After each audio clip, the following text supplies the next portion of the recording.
The show starts with a girl wanting to be a villain character named Alicia from the game she likes to play, but now finds herself reincarnated as a young girl with black hair and golden eyes. She's the only daughter of the powerful William noble family. Just yesterday she was someone else, but now she knows for sure that she's been reborn as a 7-year-old Alicia inside a game. Determined to embrace this new role, Alicia decides that she'll become the greatest villain in history.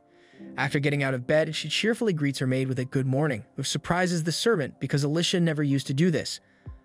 Alicia quickly realizes this is because she never used to wake up early or speak kindly to the maid, but she promises herself that she'll change that now. Knowing she has a lot to learn if she really wants to play the part of a villainess, she understands that besides knowledge, she needs to become physically strong too. With this in mind, she goes to find her older brother, William Albert, and greets him, surprising her family with her new behavior. Albert points out that it's strange to see her awake so early, but Alicia asks him to teach her sword fighting so she can get stronger. This request surprises not only Albert, but also their other 2 brothers, who think it's probably just another one of Alicia's fleeting interests. But Albert agrees on one condition. She has to prove her strength first by doing 100 push-ups and 50 sit-ups every day for a week. If she can do that, he'll train her with a sword. Alicia, not bothered by the challenge, confidently accepts. Later, back in the library, Alicia realizes that besides working on her physical strength, she also needs to learn magic.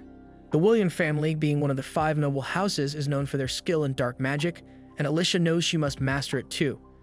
In this world, magic consists of elements like darkness, light, water, wind, and fire. However, when Alicia looks for books on magic in the library, she can't find any. So she shifts her focus to learning about plants, medicinal herbs, and other things outside of magic. Alicia then throws herself into physical training, managing to do 50 push-ups on her first try, even though it's really hard for her. Still, she stays determined and keeps going because she wants to learn sword fighting and get closer to her goal of becoming the greatest villainess. The next morning, Alicia eagerly continues her training and is surprised to find that the exercises feel much easier. She thinks this new world might have something to do with her sudden improvement. Before long, she can do 500 sit-ups and 300 push-ups without any trouble. However, Alicia can't help but wonder why the original Alicia, the character from the game she used to play, was never able to achieve anything like this. The next day at breakfast, Alicia's family is still confused by her sudden change in behavior. They're worried about how early she's been waking up and her newfound discipline, so they start asking her questions. But Alicia quickly dodges them, saying it's a secret, and rushes off. In the courtyard, Alicia gets ready for her first day of sword training.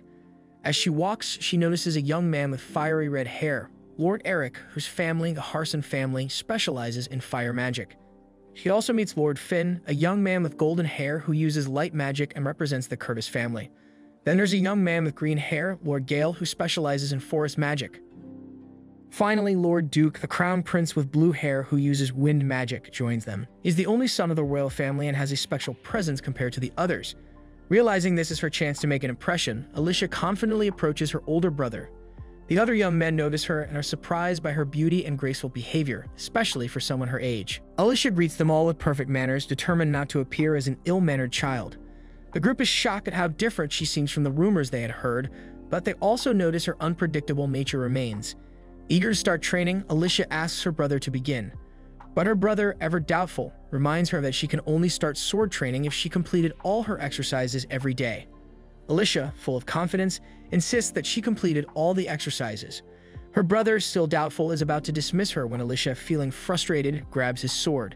She kicks a tree, makes an apple fall, and slices it in half with impressive speed and precision. Stunned by her skill, her brother is finally convinced and agrees to start training her. A year later, Alicia is still deep into her sword training, practicing tirelessly. Her brother had taught her that the key to mastering swordsmanship is endurance, being able to carry and swing the sword for hours. Even though the routine is repetitive and boring, Alicia stays focused, driven by her goal to become the greatest villainess in history. She thinks to herself that without this ambition, she would have probably gotten bored long ago. During this time, Prince Duke has been visiting more often, and it seems he's developed feelings for Alicia. One day, he asks her why she trains so hard in swordsmanship. Alicia casually replies that she wants to have a strong grip, not revealing her true goal of becoming the strongest villainess. Later, Alicia's older brother gives the prince a book and teases him, asking why he's been visiting so much lately. At first, they think he's coming for the books, but soon it's clear to everyone that the prince has developed admiration, if not affection, for Alicia. The scene then shifts to a formal meeting between the noble families, including Alicia's father, Lord Arnold. He discusses the worsening situation in the village of L, explaining how it has become almost impossible to live there. The Duke expresses concern and says that aid was sent as quickly as possible, assuming the villagers would appreciate it. However, Arnold dismisses the Duke's concern, saying that Lana is known as a village of criminals. The Duke then changes the topic, saying their real focus should be the Golden Rose, a symbol of hope for the kingdom. The other noble families agree, adding that, as one of the 5 great noble houses, they should focus on bigger issues in the realm. Later, one of the lords mentions that his son Finn wishes for Lady Alicia to visit their estate. Arnold responds by saying he has already told her not to cause any trouble. The conversation then turns to how much Alicia has changed. The lords recall how she used to be selfish and uncaring, but now she's well-mannered and more mature.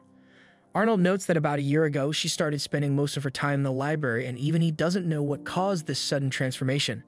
As the discussion goes on, Finn thanks Alicia for attending his tea party and mentions that King Albert will be joining them as a special guest. With the doors open, Alicia finds herself in the company of all the heirs of the 5 noble families, which makes her realize that this gathering is no ordinary tea party. Finn soon expresses concern about the king's late arrival, but the others reassure him that the king will be here soon. While waiting, Alicia notices a map and remembers from the game she used to play that her character, Alicia, was exiled to a foreign country by the end of the story. She begins to wonder if this fate is inevitable, as the events seem to be unfolding much faster than she expected. When the king finally arrives, Alicia is caught off guard, unsure why he would come. To her surprise, the king asks for her opinion on the current state of their kingdom. Although she feels nervous, Alicia gives a thoughtful answer.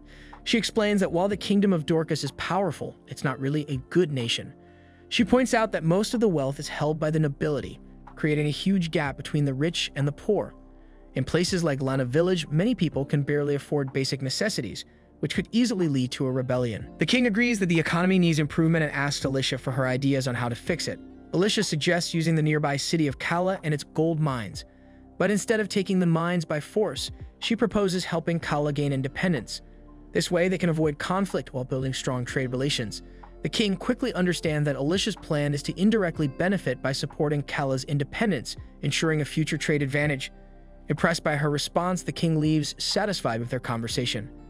As he departs, his assistant mentions that they have also located the Golden Rose, a symbol of great importance. Later, Alicia is happily enjoying a table full of sweets when Duke, who has been watching her, approaches. He gives her a belated birthday gift, a necklace with a small diamond. Alicia thanks him and promises to take good care of it, though she quietly wonders why he gave her such a valuable gift. In another scene, the king is discussing the discovery of the Golden Rose with his advisors. He explains that when his only daughter was born, a rare rose bloomed, leading people to believe she was destined to become the saint, a figure meant to guide the kingdom toward peace. This legendary saint is always linked to a special rose. Now, with both a blue rose blooming for Duke and a golden rose connected to a mysterious girl, it seems 2 people are destined to shape the future of the kingdom. The king recognizes that tough times are coming, as the legend says the saint must unite with a member of the royal family to guide the kingdom's destiny. The scene then returns to Alicia, who is reflecting in her palace. She resolves that if Duke ever falls in love with the heroine and asks her to step aside, she won't.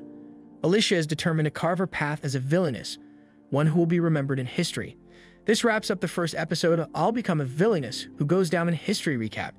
If you enjoyed it, please hit the like button and don't forget to subscribe. Thank you for watching. Alicia studies a map in the library and notices the village of Lona is nearby, just across the forest. Curious to explore, as she only knows about Lona's struggles from books, she decides to see it for herself. Knowing her father wouldn't approve, she sneaks out at night. Disguised, she ventures into the dark forest, feeling scared but reassured by her magic. She soon finds and passes through the village's magical barrier, where she is immediately struck by a foul smell and sees a homeless person, shocked by the harsh reality. She worries about her noble status being discovered when suddenly a man approaches, asking why she's there. Though he's a stranger, she feels warmth from him, and he invites her to his home since it's late. Will apologizes to Alicia for not being able to offer her a drink. He introduces himself and immediately recognizes her as a noble, noting subtle clues like her breathing and scent. He explains that he once worked at the royal palace but was exiled after a conflict with someone of higher status, which cost him his sight. Alicia feels saddened by his story and is moved by his wisdom when he explains that history is studied to make today better than yesterday, and that knowledge is only valuable if it improves the future. Alicia shares her ambition to become the greatest villain in history, and though Will admits to harboring some resentment toward nobles, he feels hope that someone from high society might finally understand him. Before leaving, Alicia promises to return, expressing her desire to continue their newfound connection. 2 years pass, and during that time, Alicia continued her studies, practiced sword fighting and frequently visited Will in the village. One day, her brothers invited her to visit the city, and she agreed. While there, she mentioned that her brother Albert and some other boys had enrolled in the Magic Academy, where the heroine was also going to study this year. Alicia speculated that the heroine would meet the Prince Duke there, and that sparks of love would start between them. They eventually visited a shop that sold plants, where Alicia introduced herself to the owner, Paul, as Henry's little sister. Paul explained that his shop mostly carried rare medicinal herbs and herbal teas. He shared that he came from a family of forest magic users, which surprised Alicia.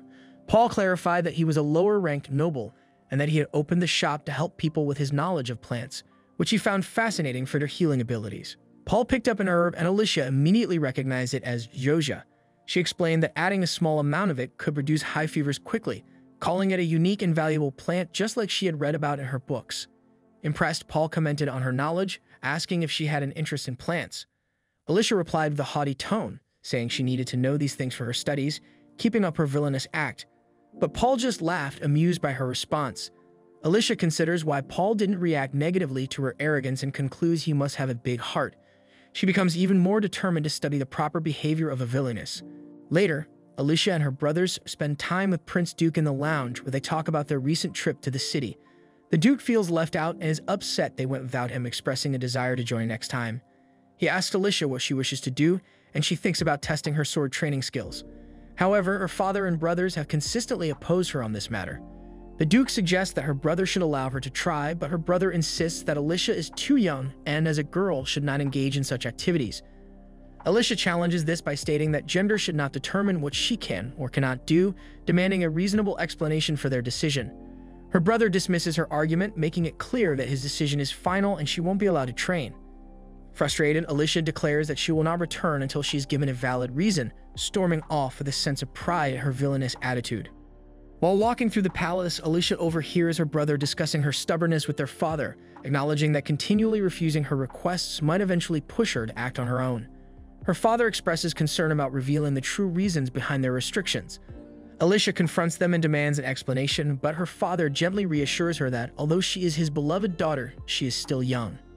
He promises to explain everything once she enters the academy at age 15. Though reluctantly, Alicia agrees and leaves. After she departs, her father expresses concern about her remarkable sword skills, which exceed typical abilities for someone her age. He worries that once Alicia takes the official test, it will be challenging to keep her talents hidden. His hope is for her to lead a normal, ordinary life away from the burdens of her abilities. Later, Alicia is lying on the couch, reflecting on her desire to become the greatest villainess. Realizing that doing nothing will not help, she decides to visit Will and share her concerns with him, hoping for guidance. She heads to the dark forest for her first daytime visit to Lona Village. As she walks through the village, Alicia encounters a scene of poverty and hardship. She notices two people quarreling and many villagers struggling to afford basic necessities like food and water. Alicia realizes she didn't know how bad things were in the village because she had only visited at night. She sees a child lying on the ground as a man approaches and kicks him hard, with enough force to be fatal. Alicia is about to step in, but Will grabs her, reminding her that he warned her not to come during the day. Holding her firmly, he insists they leave despite her protests about the child. He tells her to focus on her own safety first, and they head back home. That night, she returns to the village and enters Will's house, surprised to find him beside the bed of the same child from earlier. She asks how he saved the child, and Will explains he did what he could, but the child is still weak and feverish. He shares that there is no medical care in the village and that this boy, only 6 years old, is an orphan whose parents were killed. Will has been taking in orphans and caring for them, noting that the boy is incredibly smart and could have a bright future if given the right education. However, in a village filled with exiled criminals, there's little hope for such a future, as even children are often treated as criminals from birth. Will tells Alicia not to blame herself for what happened. As Alicia returns home, she reflects on how different her life is. She wonders why she was born into a life of comfort with supportive family and educational opportunities, while others have such a difficult existence. She questions if there's really nothing she can do, even with her privileges. She tells herself that saving people is what a heroine would do, not a villainess. She feels disappointed in herself for being too scared to act, even though she believes she's the strongest. Determined, she vows to become the greatest villain in history. The next morning, Alicia visits the plant seller, Paul, and asks for Joja, an herb that helps with fevers. He inquires if someone is ill, and after she explains, he gives her some as a gift, hoping she'll return to his shop. At night, Alicia visits the little boy and her old friend Will. He tells her that while the boy's wounds haven't fully healed, her help has kept him alive. Will thanks her, but Alicia feels frustrated, saying that she feels powerless. She realizes that despite her efforts to become the greatest villainess, she needs to be able to act when it truly matters. Determined, she vows to dedicate all her energy to her studies and work harder to become a legendary villainess. The next morning, Alicia heads to the library, intent on mastering magic to make herself stronger. As she declares this, a magical aura surrounds her, and a hidden section of the library suddenly appears, filled with magic books. Amazed, she starts exploring this new section, realizing that magic has different levels. She learns that reaching levels above 50 requires the power of the 5 magical families, and the highest recorded level is 100. In one part of the game, both Prince Duke and the heroine even surpassed level 100. Alicia acknowledges that although the villain character was meant to be weaker, she won't let that limit her potential. She places a book on the floor and tries to make it float by channeling her magical energy through her fingertips. As she concentrates, the book begins to rise, and Alicia is thrilled to see it floating. But suddenly, the book falls and hits her, reminding her that she still has a lot to learn. Excited, she continues her training. After a few days, Alicia has mastered the ability to move objects in the library, achieving level 5 magic. Proudly, she feels a sense of accomplishment, but she also realizes she's drained and has a headache from using so much magical energy. Alicia's father informs her that the king has arrived and wants to speak with her. The king explains that he wishes to hear her thoughts and has brought his son along, knowing he's interested in meeting her as well. Alicia greets the king, noticing that all 5 noble family heads are present, and wonders if this is a sign of recognition. The king surprises her by asking if she loves the kingdom, then follows up with a question about its organization. Alicia expresses her dislike for the noble ranking system, saying it often puts unqualified people in power. She clarifies she doesn't mean all nobles, but points out that magical power and political authority are not the same. Her blunt criticism upsets some, while Duke is shocked. The king then asks if she would be okay losing her noble status, to which Alicia responds that she would, calling it disgraceful to secure her status at others' expense. The king notes that she is a unique girl. Afterward, feeling exhausted, Alicia wonders if she answered well, then collapses from a fever. Duke takes her to her room, and when she wakes up, he asks her to take some medicine. After recovering from her fever, Alicia is feeling healthy again thanks to the medicine. As she wakes up, she wonders to herself, what did Prince Duke do for me? Does he see me as a sister, or is he just a flirt? Then Alicia decides to go outside and now focus on becoming wicked. She says to herself, I'll sneak into the Magic Academy. Alicia starts walking, but soon finds herself lost in what feels like a maze of gardens. This place is so big, I can't even reach the academy building, she says, feeling frustrated. She keeps sneaking around until she spots some workers. She considers asking for directions, but worries they might kick her out if they find out she's just a kid. Just then, a girl appears from behind and asks, Are you lost? She introduces herself as Liz Cather, a student there. Alicia is surprised by the unfamiliar last name and says, Cather, I don't know of any family by that name. Liz then replies that her family just runs a bakery in town. She's amazed, thinking this must be Heroine, even though she expected her to be from a common family. Liz, in turn, is surprised by Alicia's appearance and hair color. They introduce themselves, share a laugh, and Liz smiles, wishing that they could become close friends and stand side by side in the future.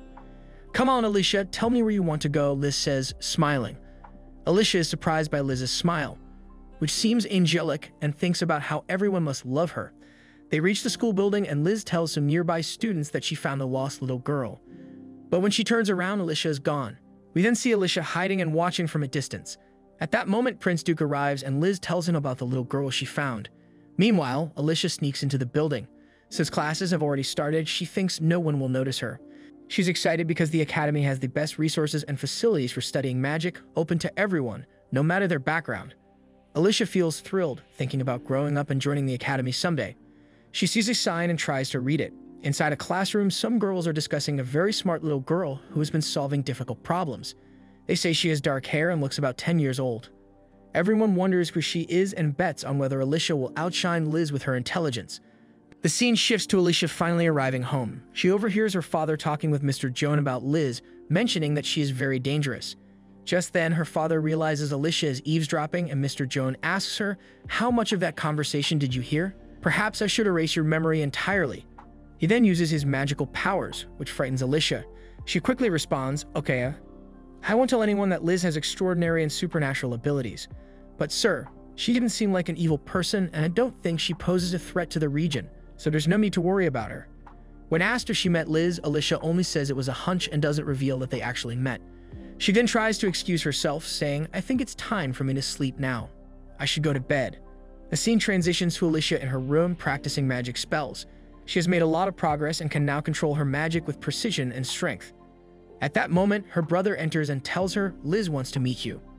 Alicia agrees to meet her, as she likes Liz very much. The scene shifts again to a gathering where Alicia plans to share her thoughts and ideas. She suddenly recalls a key event in the story where Prince Duke and Liz become closer. As the Villainess, she can't just sit by and let this happen. She wonders if she should challenge Liz, seeing her as a rival. Her pride as the Villainess surfaces, and she decides to openly declare that only she, not Liz, is worthy of Prince Duke. At that moment, Liz speaks to Alicia, expressing her happiness that Alicia is putting in so much effort to help them come up with good ideas. Alicia was angry because Liz had left a positive impression on her and she wanted to annoy her in some way. So Alicia said, "I heard you can use elemental magic. I want you to put on a magic display on stage." Liz agreed, saying it was a great idea and everyone was sure it would impress the audience. Alicia grew even more frustrated because Liz agreed so easily to any suggestion. Then Liz asked if Alicia would join her on stage. Alicia replied that she didn't want to because she wasn't a student at the academy. Liz reassured her, saying, "Don't worry, we can handle it." But Alicia refused again and Duke asked Liz not to pressure her, since Alicia didn't want to perform with her. Liz looked sad, thinking she might have done something to make Alicia dislike her. Alicia said, "There are always people who don't get along, so we don't need to force ourselves to be friends." Liz replied, "If we talk more, we'll become close friends. I'm sure of it." Henry then jumped in, saying, "Liz is right. You can't decide you don't get along with someone without getting to know them first." They spend the rest of the day chatting about random topics, but Alicia finds Liz a bit boring since she asks a lot of generic questions to keep the conversation going. Alicia uses magic to pick up a flower vase and gives it to Liz, telling her the daisies suit her because they represent sincerity and trust. The boys are shocked that Alicia can already use magic at just 10 years old, and they start to suspect she might be special. Albert orders Alicia to return to her room, leaving her confused as she thought Liz was the one with special powers. Later, Liz thanks Alicia for the flowers, saying daisies are her favorite. Alicia then visits Will, who explains that most people can only use magic after turning 13. He tells her about someone who had great magical talent but lost their powers after trying a powerful spell that went wrong. He advises Alicia not to rush her training. Just then, Gil, a boy who had been sick, wakes up. Will introduces Alicia to him, saying she helped prepare medicine for him. But Gil ignores her. Alicia, thinking of how Liz would handle the situation with kindness, instead tells Gil he might as well be dead if he refuses to talk to people. Gil gets angry and throws a pillow at her. Alicia cleans it up with her magic and tells him she's determined to keep him alive as long as he has the will to live. She offers to help him leave the village if he wants, and when Gil asks why, Alicia tells him that she sees his potential. She calls herself a villain, but Will laughs, saying she's actually kind-hearted. Gil thanks her for the medicine and promises to repay her. Meanwhile, the heads of the noble families meet, and one of them wonders if Alicia might be the true saint, but the king thinks it's Liz because of her ability to use all magical elements. However, he orders two people, John and Arnold, to keep an eye on Alicia or she might lose control of her powers. Later, Albert tells Alicia that Liz's magic went out of control while practicing for the performance. Alicia wonders if Liz can still use magic, and Albert explains that the teachers helped bring her magic back under control. He asks Alicia if she had predicted this, but she denies it, saying she just wants to compete fairly with Liz. 3 years later, Alicia meets the king after being allowed to enroll in the Magic Academy. She reveals that she can now cast very powerful spells, impressing the king. He grants her permission to attend the academy, but asks her to keep an eye on Liz. The king asks Alicia if she knows the story about the legend of a saint. Alicia explains that the legend is about a girl who is loved by the gods and will eventually join the royal family, bringing good fortune to the kingdom. The king is impressed with Alicia's knowledge, especially since she not only read about the legend, but also encountered it in a game. The king believes that Liz is the saint from the legend and wants Alicia's honest opinion since she has spent time with Liz. Alicia doesn't hold back and tells the king that Liz is too idealistic and disconnected from reality. To her surprise, the king agrees. He then gives Alicia a copy of an essay that Liz wrote about Lana Village and asks for her feedback. When Alicia reads the essay, she finds it full of unrealistic ideas, which only confirms her earlier thoughts. The king expresses his wish for Liz to become more practical and asks Alicia to guide Liz, helping her mature into a true saint. This puts Alicia in a tough spot. Although it would give her influence, it clashes with her own ambitions. She's hesitant to accept, especially since she doesn't fully support Liz.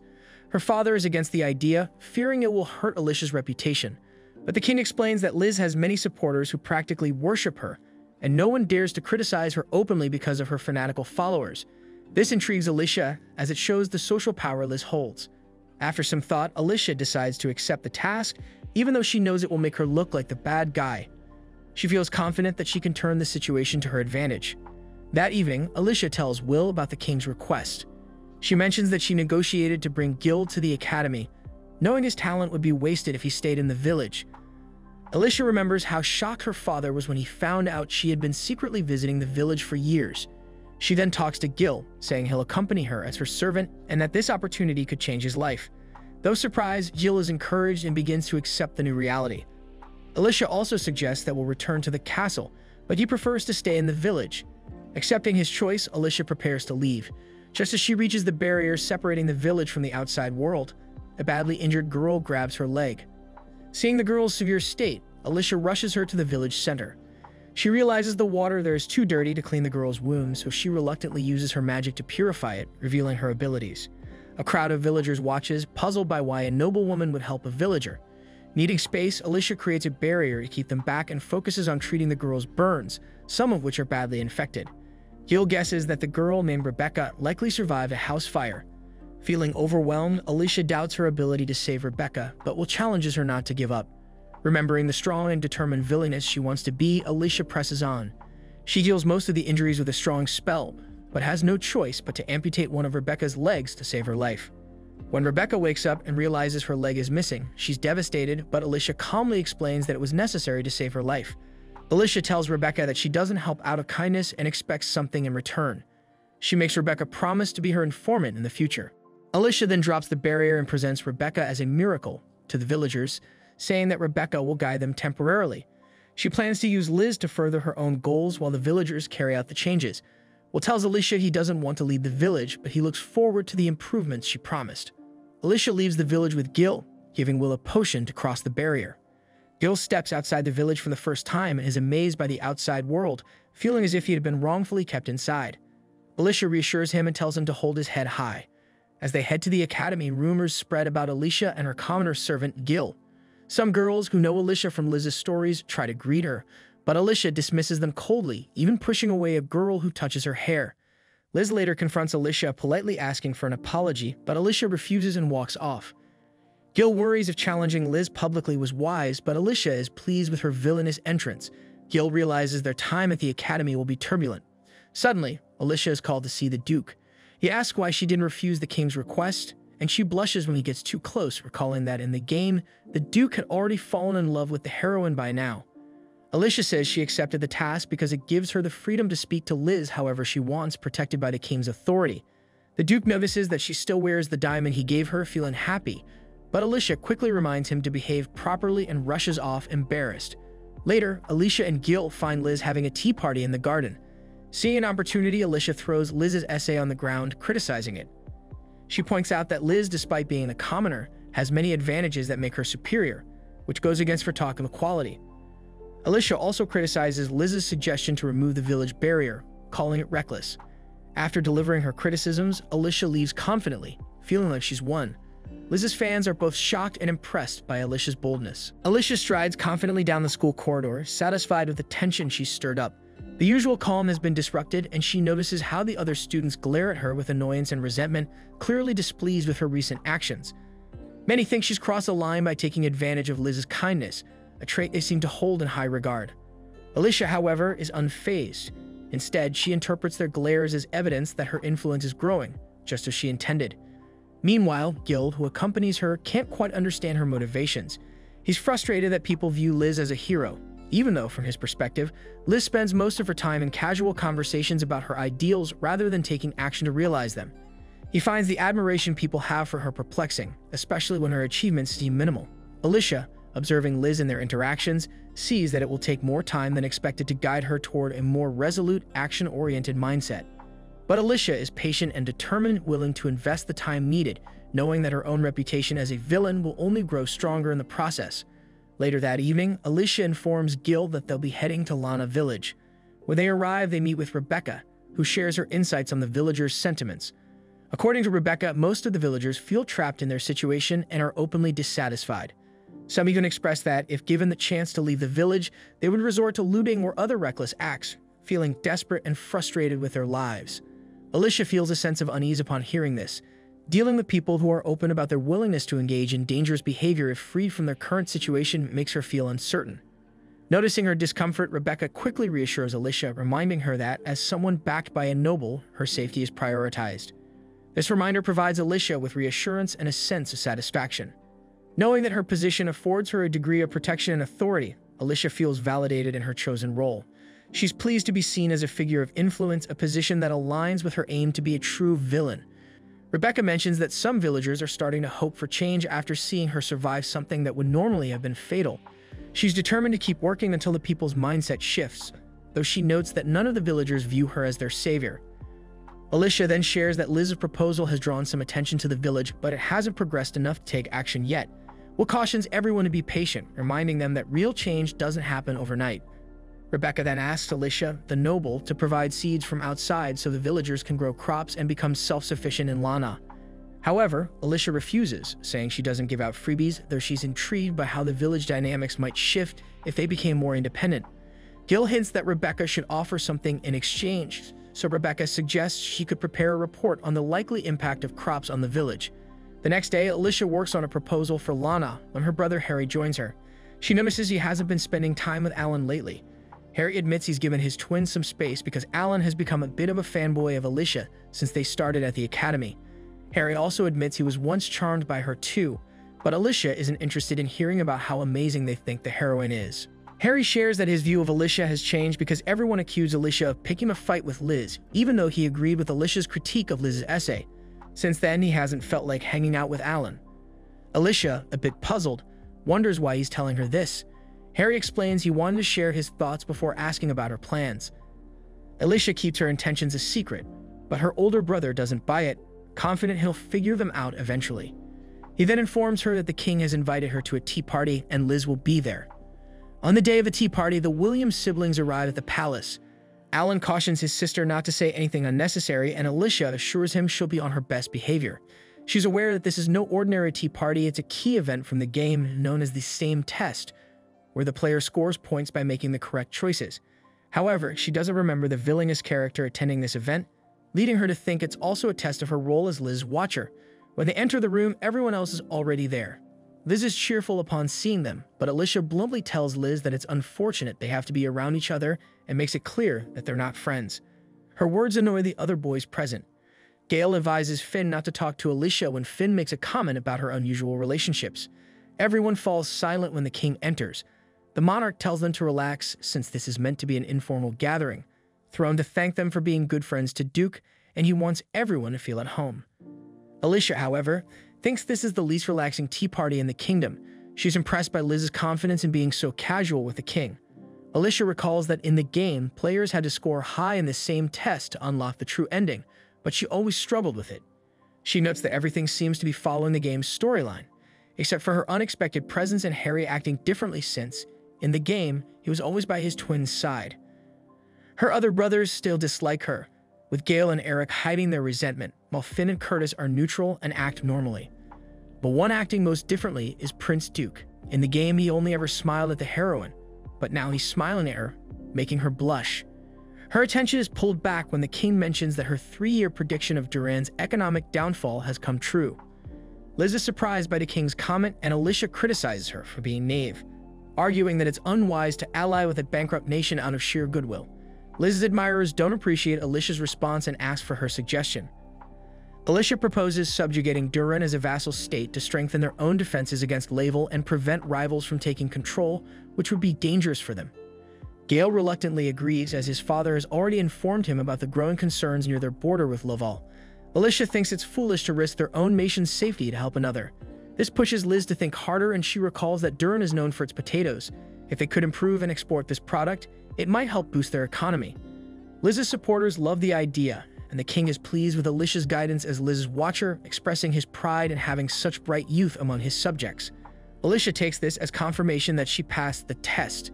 As the king leaves, the boys gather around Liz, giving Alicia a chance to slip away from the tea party. She wanders down the corridor looking for the exit and notices the royal family portraits on the wall, though she realizes one picture is missing. As Alicia examines one of the portraits, Duke joins her and explains that it's of his father and grandfather.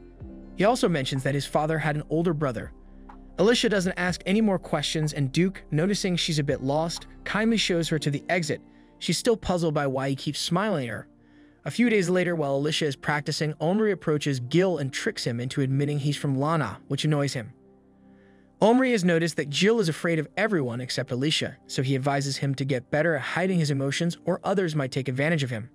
Omri feels his sister needs a smart ally by her side to keep her from getting into conflicts with Liz. Alicia jumps in to clarify that she doesn't actually hate Liz. Though she can't explain her role as Liz's watcher, she shares her goal of becoming the ultimate villainess, enjoying the challenge of standing in the way of someone as popular as Liz. Hearing this, Omri bursts out laughing. Gil thinks Omri's laughter is a natural response, and Omri continues to laugh as they walk to school. Omri admits that Liz is a worthy rival for Alicia since, in a fictional world, she would be the protagonist. He sees Liz as someone special, capable of making anything she says sound inspiring. Gil wonders if Liz might be using magic to charm people, but Alicia considers this unlikely. Harry confirms that no magic can manipulate people over a long period. Alicia doesn't dismiss the idea completely, noting that she still needs to learn the ancient language to fully understand magic. Later, as they walk through a quiet area, they are ambushed by a group of men. Alicia wakes up tied up in a storage shed, her magic restricted. She realizes this wasn't part of the original storyline in the game. Her thoughts are interrupted as her captors bring in a badly beaten Gil, ending the episode on a tense note. Alicia demands that the criminals release the boy if they value their lives. The noble lady tries to use her magic to escape, but the collar around her neck blocks her powers. The criminals mock her, and one of them even knocks her down, warning her to keep quiet. Gil, the boy, tells her to run, mentioning that they're on the north side of the school. When one of the criminals suggests killing him since he seems useless, Alicia gets angry, kicking the man who hit her. She glares at the other two, calling them trash, and orders Gil to run with her, but he reveals that his leg is broken. The man she kicked tries to get up, but their leader scolds him for being beaten by a powerless girl. Alicia kicks him again, and when another man attacks her with a knife, she grabs a nearby blade and, using the blunt side, knocks out two of her captors. Gil is impressed that she sticks to her principles even in danger.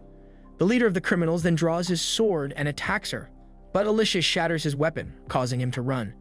She trips him up with a stick, but Liz, a heroine, stops Alicia from delivering the final blow, disgusted by Alicia's actions.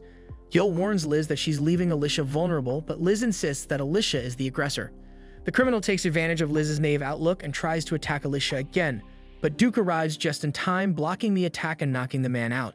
Soldiers arrive and arrest the criminals, and the prince, who is late, apologizes and helps free Gil, promising him medical treatment. Exhausted, Alicia falls to the ground, relieved that the ordeal is over. Duke notices her injuries and covers her with his jacket. Albert, her brother, arrives and is relieved to see her safe. Liz, however, interrupts, accusing Alicia of attacking a defenseless man. Alicia is shocked by Liz's childish accusations, but Gil defends her, explaining that she was protecting him. Albert, influenced by Liz's naive outlook, suggests that Alicia should have talked sincerely with the kidnappers instead of fighting. Alicia points out how this attitude is unworthy of a knight, as knights should defend those they love.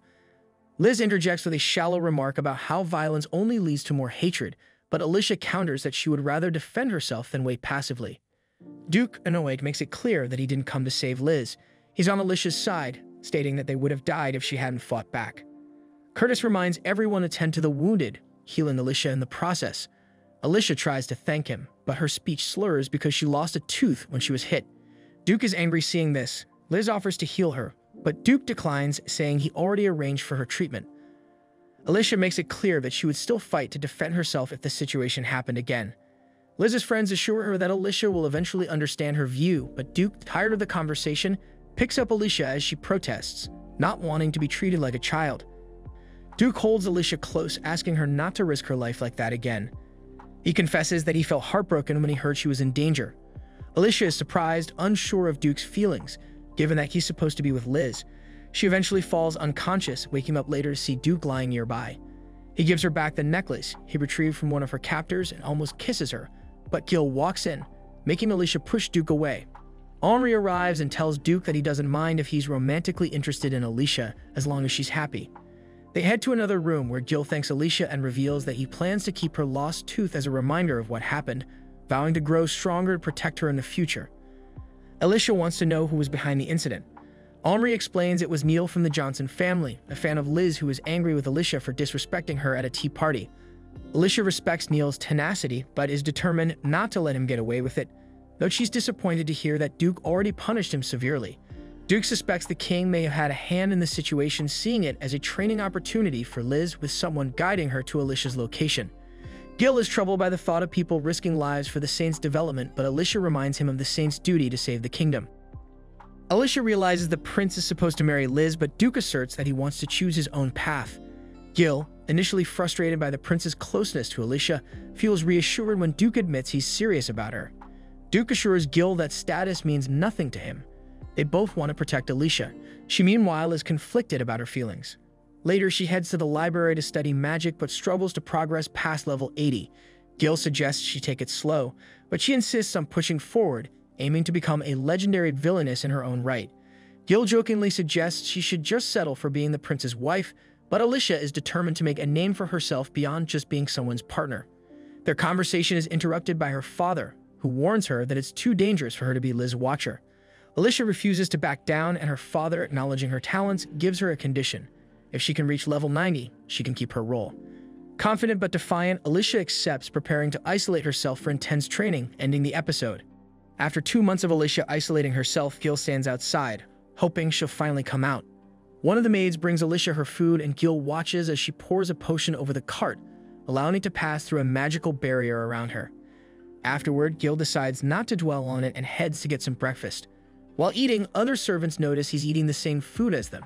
One of them reminds him he's supposed to eat whatever Alicia has, but Gil tells them he's fine with their food and mentions he wants to go to the library to study. He jokes that the servants' food is luxurious, surprising them as it's just basic. When he shares that he grew up poor, their hearts soften, and they each give him some of their food.